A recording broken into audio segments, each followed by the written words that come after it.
Tuendelee kuzitangaza bidhaa za Kitanzania.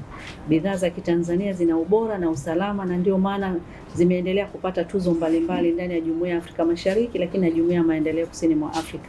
Watanzania waendelee kutambua kwamba Shirika la Viwango Tanzania litaendelea kusimamia ubora na usalama, lakini katika kuwezesha bidhaa za Kitanzania zitambulike nje ya mipaka na tuweze kufikia masoko yaliyopo ndani ya Jumuiya za Afrika Mashariki, lakini pia na Jumuiya ya Maendeleo Kusini mwa Afrika.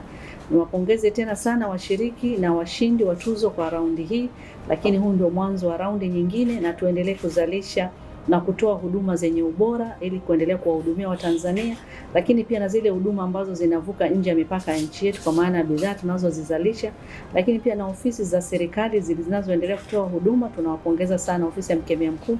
Tunatoa rai kwa mashirika mengine ya umma pale raundi ya 7 itakapotangazwa na wenyewe washiriki, ili kuendelea kuzitangaza huduma tunazozitoa ndani ya Jamhuri ya Muungano wa Tanzania, aidha ni huduma au bidhaa zinazozalishwa na sekta binafsi au sekta ya umma.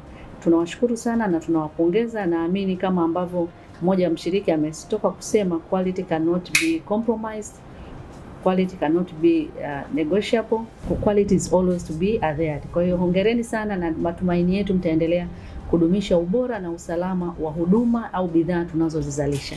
Karibuni sana Shirika la Viwango Tanzania, na tunawashukuru sana kwa kuja. Asanteni sana.